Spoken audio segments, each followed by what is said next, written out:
drove by your house the other day. I saw your mom packing up all your stuff in boxes. She misses you, but I know she'll be okay. She's staying strong, I guess that's all part of the process. Your dad's a mess and I cry every time I see him. Cause it reminds me of my dad, I couldn't imagine it. That matching tattoo that you got with him a while back, he shows it off to everybody, he's so proud of it. And he's so proud of you, I know you're happy now. I know you're up there every day, I feel you shining down. But now the only thing that's running through my head are all the words that I wish I would've said. Yeah, I wish I would've said. Now the only thing that's running through my head are all the words that I wish I would've said. You're my fallen angel, why'd you go away? You're my fallen angel, but I'll see you again someday, and we will fly high, oh, yeah, fly high, oh, together. We called you sunshine cause you were always such a ray of light. I looked up to you and admired your outlook on life. Remember that song we made together back in 12th grade? I pray to God that I rap again with you someday. I wish you could see all of the people you've touched. God, everything is different now, we miss you so much. I'll never forget you, you'll always be in my heart. When I'm lost, you'll be the light that I look to in the dark. Cause the sun don't rise without sunshine. Don't worry about us, we'll be just fine. No, the sun don't rise without sunshine. Don't worry about us, we'll be just fine. You're my fallen angel, why'd you go away? You're my fallen angel, but I'll see you again someday, and we will fly high, oh, yeah, fly high, oh. You're my fallen angel, why'd you go away? You're my fallen angel, but I'll see you again someday, and we will fly high, oh, yeah, fly high, oh, together. Will I see you again when I'm lost in the dark? Will you be there for me when I look at the stars? Will I see you again when I'm lost in the dark? Will you be there for me when I look at the stars?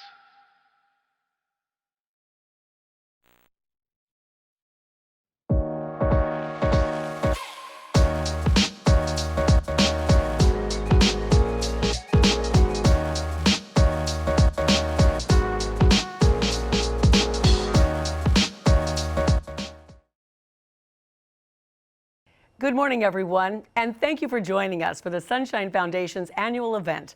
I'm Christy Kruger, anchor and medical reporter at Local 10, and I am honored to be returning this year as your MC. Of course, we'd all much rather be together in person, right? I've had this sunshiny blouse ready to go since April.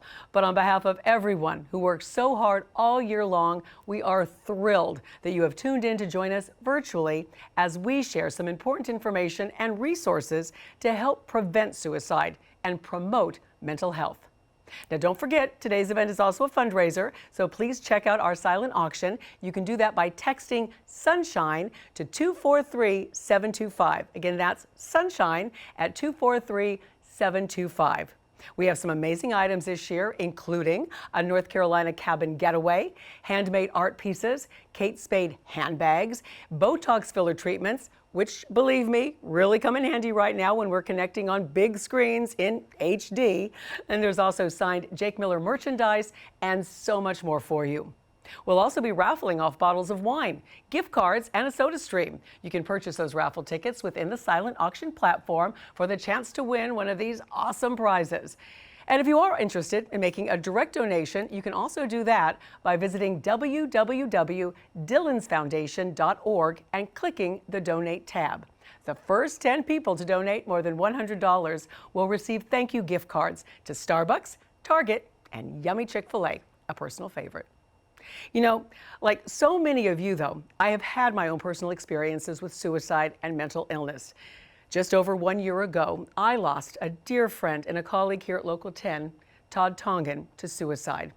Todd was one of the most clever, witty, talented, lovable men I know. He was my partner in crime every year on the Big Bus Toy Express, and Christmas is never going to be the same. And my husband Todd and I enjoyed lots of great times with the Tongans. The fact that he was hurting and he was struggling with depression and he was hiding it behind that big smile and laugh, it just breaks my heart every day. And it's the reason Local 10 launched the To Save One Life initiative. It's our mission, our passion, to shed light on mental illness and the resources available to help. We have to break the stigma, and we have to do that together. The first people I turned to for guidance when I got the devastating news about Todd were Debbie and Dave Schopp. I've had the pleasure of knowing this dynamic couple for years, and their sweet son, Dylan, he even shadowed me right here at Local 10. And his smile, just like Todd Tongan's, lit up our studio. After Dylan's death, Debbie, Dave, and their beautiful daughter, Dara, did the unimaginable. They kept going, and they turned their mess into their message. They founded the Sunshine Foundation and have made it their mission to prevent suicide and to promote better mental health in our community. Today, you're going to hear from a few different speakers who are going to be sharing their expertise on mental health and wellness. But first, I'd love to introduce the founders of the Sunshine Foundation, Debbie, Dave, and Dara Schopp. Hi everyone, thank you for tuning in today. We really wish we could be together in person, but we really appreciate your virtual support. Today we want to encourage everyone to talk about mental health. We know it can feel scary or intimidating to open up about your own struggles, or to reach out to a loved one when you sense something is wrong. But we have to have those tough conversations, and we have to ask the hard questions. What would you do if you knew someone was thinking about suicide? We want to help you recognize the warning signs. Some of those signs include isolation, oversleeping, reaching out using vague language, engaging in risky behavior, selling or giving away personal stuff, making jokes about suicide, lack of personal care, dropping hints without saying the word suicide directly, contacting people out of the blue, let them know you love them, changes in personality or behaviors. For anyone experiencing suicidal thoughts or depression, you're not alone. We're here to listen and not judge. And with that being said, isolation due to COVID-19 has taken its toll on a lot of people. This pandemic has put so many aspects of life on hold, but mental illness can't be put on pause. According to the CDC, recent data shows that 1 in 4 young adults has been seriously considering suicide since the pandemic began, which is a really sad and staggering number. So we encourage you to check in on your family and friends, as you never know who might be having a hard time. And if you or someone you know is in pain, don't wait for life to resume back to normal before seeking help. So we want to share a resource that we believe in. It's the Suicide Prevention Lifeline. It's not only a resource for individuals who may be feeling suicidal, but for their family and friends as well. They offer guidance and free confidential support for anyone in distress. The phone number is 1-800-273-8255, and we'll share that in the comments below as well. They also offer a text support line. You can text the word TALK to 741-741. Both lines are completely anonymous and available 24/7. In addition to that, we're also a big advocate of teletherapy and in-person therapy when that's available. Of course, due to COVID-19, a lot of providers are now offering teletherapy, and we know of some organizations like Talkspace and BetterHelp that can offer teletherapy and help pair you up with a provider. You can also check out our website's resources page for additional materials and ways to get educated on various topics. So next, we'd love to introduce our keynote speaker, Whitney Goodman. Whitney is a Miami-based licensed marriage and family therapist and founder of The Collaborative, a community hub of network therapists and wellness professionals. She also is the voice behind popular Instagram account Sit With Wit. She shares her wisdom and expertise. So here's Whitney. Hi everyone, I'm so excited to be here with you all today. I want you to take a second and imagine that you just lost your job. You're in full panic mode, your mind's racing, you have no idea what you're going to do next. You decide to share this with a friend. They glance your way and smile. It looks like they're keying up to tell you something big. Could this be the validation you need? Maybe they have a great job opportunity for you. You watch as they pull from the depths of their inner wisdom and say, think of all the time you have off now. It could be so much worse. Think about all you're going to learn from this. You freeze and think, are they even listening to me? Am I seriously supposed to be grateful that I just lost my job? You're not sure where to go from here. You don't feel grateful. So how are you supposed to respond? You were already stressed, and now this conversation leaves you feeling completely misunderstood. So you put aside your feelings and say, yeah, thanks. Now you're not only jobless, you feel distant from your friend and ashamed that you just can't look on the bright side.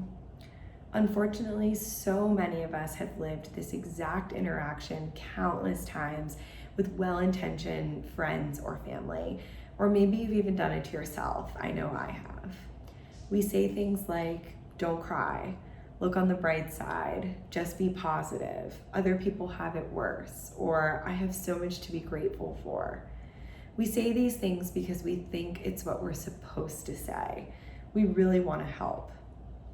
As a therapist, the number one question I get asked is, how can I support someone going through X?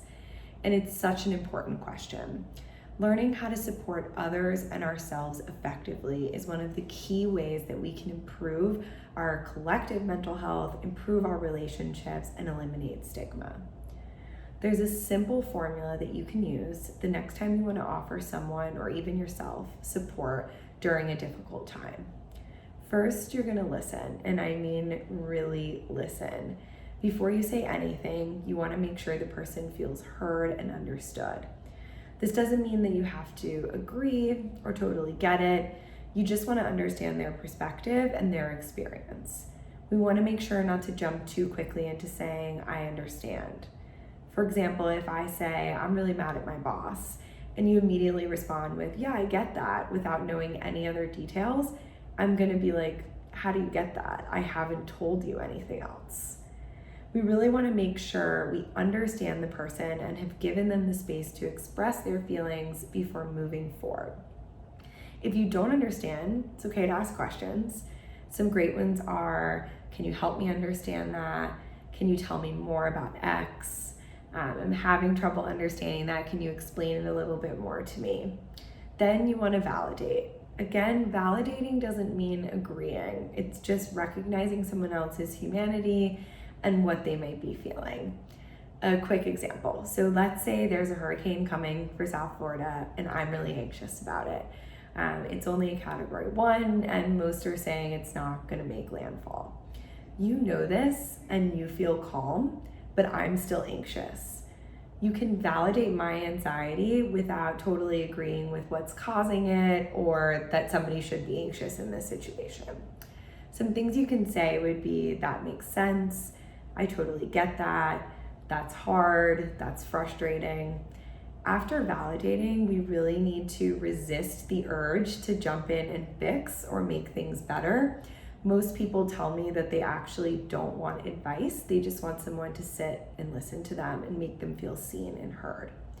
You can always ask, do you want advice right now, or do you just want to vent or talk about it? If they tell you that they don't want advice, listen.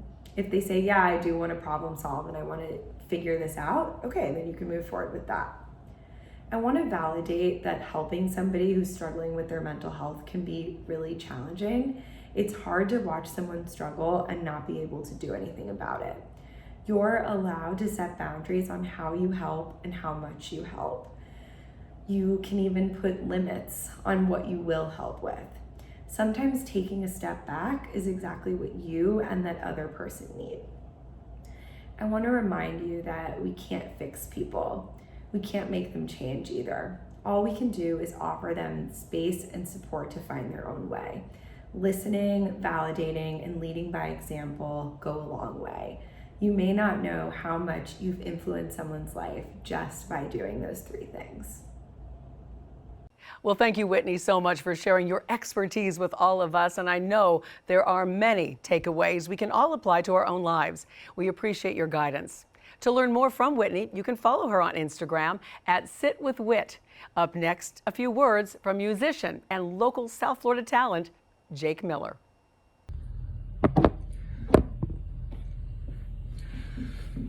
What's up, guys? Jake Miller here. I am in my studio in Los Angeles. I'm a musician, for those of you who don't know me, but long before I was a musician, I had a friend named Dylan Schopp who changed my life for the better. You guys might know my song Sunshine that I wrote for Dylan when he left us. We called it Sunshine because that's what everyone called him. That was his nickname because of all the light and positivity that he spread to the world. Dylan, I miss you every day, bud. I think about you all the time. If there's one thing that you've taught me, it's how important it is to check up on the people that you love. You never really know what's going on in someone's head. You never know what's hiding behind someone's smile. So check in on the people that you love today, every day. Dylan, I miss you, I love you, and I know I'll see you again one day. Thanks so much, Jake. It's always great to hear from you. And before I introduce our next guest, I encourage you all to check out that silent auction and the raffle if you haven't already. The prizes are open for bidding until tomorrow at 12 p.m. Eastern Time. And there are some great items you're going to want to scoop up. I'm looking at that Kate Spade bag. And now welcome Dr. Tammy Ferriman, holistic plastic surgeon and CEO of the Tammy Ferriman Holistic Spa and Wellness Center. Tammy? Good day, everyone, and thank you for that wonderful introduction. As you heard, I am a board-certified plastic surgeon and have been working for over 20 years and feel very, very honored to be able to do the work that I love to do. And you might be thinking to yourself, you might be wondering, why is a plastic surgeon talking to us here in this incredible event for supporting and educating about mental health and suicide prevention? What have I learned in over 20 years of the work that I do as a cosmetic surgeon and working mostly with women? Although I'm going to tell you, I'm really happy to see a lot of the men are coming in over these past few years, taking care of themselves as well. Well, what I've learned is that our outer self, our outer beauty, is just but a part of our overall wellness. And so beauty and wellness are deeply intertwined. When we look good, we feel good. And when we feel good, we look good. And so it's really vital to address all the components of our well-being. Of course, our physical self, our physical bodies, as well as our mind and our soul, our spirit. And so a few years ago, around 2017, I realized that I needed to build a space within the practice that I have, the plastic surgery practice, where I can actually support my patients in nurturing that self-love and that self-care within this space, so that I can actually walk someone over from having a conversation, as I call it, these conversations go beyond the scalpel. So we have the scalpel for the surgeries that we need, and sometimes we do need surgeries to address some physical concerns. And then we take the conversation beyond the scalpel, where we're able to really dig deep into that self-love, self-care, nurturing component. And so I built a space with all of these holistic and integrative treatments, things that I had seen from my background growing up, from my multicultural background. I would see my family doing different kinds of massages, going to acupuncture, using essential oils, doing meditation. So lots of different modalities that are a little bit more ancient and really complement our physical bodies and calm our minds. What are some tools? Let's jump into some tools that I can actually gift you. Now, all of these are tried and true and tested, because these are things that I do in my life, and I can tell you they will absolutely make a difference once you make that commitment.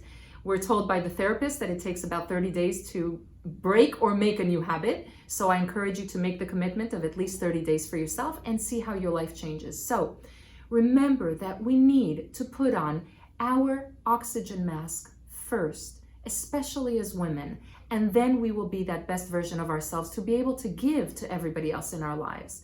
So what's one of these tools? And as I'm talking, think about what would it look like for you to actually live as that best version for yourself, or start walking towards that best version of yourself. So here's the first tool, and this is really an important one. Daily routine. Start your day with a daily routine, and I'm going to help you with that. How? You can use these 3 M's. The first M is mindfulness, the second is movement, and the third is mindset. And there's no excuse because God knows I'm busy, and if I'm busy and I can do it, you guys can do it. You can do this in 5 minutes. 1 minute of mindfulness, 2 minutes of movement, and 2 minutes of mindset. So let's start with mindfulness. What can you do? Well, you can actually start with just a deep breathing technique. You can use some essential oils and herbal alchemy, which has its own healing content like chamomile and lavender. And you can do some conscious deep breaths just for 1 minute. It will calm your sympathetic nervous system, stimulate your relaxation parasympathetic nervous system, and start your day on a good note. Second thing, movement. So go ahead and find some kind of movement that works for you. You can literally do it for 2 minutes. It can be a little bit of yoga, it can be some stretches, or if you want to do jumping jacks for 2 minutes, stimulate your cardiovascular system, whatever resonates for you. And of course, any of these you can do for longer. I'm giving you the most minimum regimen of 5 minutes a day in the morning of a daily routine. Mindset, the third one, very, very important. Starting your day with an intention. Set an intention for yourself, for your day, that will inevitably thread through and weave through the rest of your day once you set it in the morning. So 3 M's, mindfulness, movement, mindset. Go ahead and give that a try. Another option, non-negotiable commitment. In the morning, make a non-negotiable commitment to yourself. So it could be something as simple as having an herbal tea with yourself for 5 or 10 minutes in a really nice and calm and relaxing way. It could be committing to listening to a meditation app. There are so many wonderful ones out there. Calm is one, Headspace, 10% Happier, Insight Timer, so many. A lot of them are free and some of them are very inexpensive. Definitely worth checking them out. Ask your friends, I'm sure they know some. And make that non-negotiable moment for you so that you know that every single day you're going to make that little love bubble for yourself. And that's the self-love, self-care, nurturing time. It will change your life, not to be too dramatic. One more thing, if for some reason you're telling me, I can't do the 3 M's, I'm so busy, I can't do the non-negotiable, well, here's another one. When you walk by a mirror, wherever you are, in your house, in an office building, stop for a moment, look yourself in the eyes, and tell yourself, I love you. I care about you. You matter. You are whole. And so these are small tools that begin to connect our physical self with our deeper self. And it's these small little tips that make a world of a difference. Go ahead, try it. So hopefully I've inspired you to try a couple of things that maybe you haven't considered in your life. And I wanted to leave you with 2 little comments. One is a short story and the other one is a poem that I wrote quite a few years ago. So the story goes like this. My father, who is a very healthy 78 years old, underwent an upper endoscopy just a couple of weeks ago, and he called me with this funny story. He said that when he went in, the nurse took his blood pressure and it was a little bit elevated, and he does not suffer from high blood pressure. It was about 150 over 100, and the nurse said to him, "Oh, sir, your blood pressure is high. It's probably you have a little bit of nerves. I'll come back in about 10 minutes and retake it." So what did he do during those 10 minutes? He began meditating, as he had learned in Nepal 25 years ago when he was there on the Peace Corps. And when she came back, the nurse came back, she retook his blood pressure, and it was absolutely normal, his baseline, 110 over 70. And she looked, and he saw the look of surprise on her face, how quickly his blood pressure went down. And she said, "Oh." And he looked at her and said, "Meditation." And the nurse said, "Oh, no, sir, I didn't give you any medication." And he said, No, meditation." And so this is a beautiful example to prove to you how important mental health and our mental hygiene is, that actually meditation will affect your body for the better. And so our bodies hear everything our minds think. And so that's just a very poignant story that I'd like you to consider. And lastly, I'm going to read you a poem. I've been writing poetry for many, many years. It's an outlet for me. And this poem is actually hanging in the front of our wellness center so everyone can see it when they walk in. Many people take a picture of it so they can save it on their phones. And so this is my gift to you. And it's titled Self-Love. Love her as if she was the last poem you ever wrote, the last sunset that ever glowed, the last promise you ever spoke. Love her as if she was your daughter, your life's author, your sacrificial altar, your soul transporter, your #1 supporter. Love her as if she was the last sunbeam born from a solar eclipse, overflowing your heart with kindness, dripping from her celestial lips. Love her first, because without her, there would be no words. And thank you so much for allowing me to spend this time with you. Wishing you all to be safe, to be well, and see you soon. Thank you for joining us today. We are so grateful for your support. And to our incredible sponsors, including Villar Hoynak Construction, we thank you for enabling us to create events like this to help educate our community. Without you, none of this would be possible. This video will be published on our Facebook page so you can rewatch and reference everything you've learned. If you've bid on any silent auction items, thank you for your contributions. Don't forget to keep an eye on your text messages for updates. You should receive a notification if you've been outbid and when you've won. The auction and raffle will both remain open until tomorrow at 12 p.m. Eastern Time, so get those last bids and ticket purchases in. All winners will be notified via text. And thank you for helping us start the conversation and stop the stigma. Check in on your friends and family and keep these resources in mind. Spread the sunshine and have a beautiful day.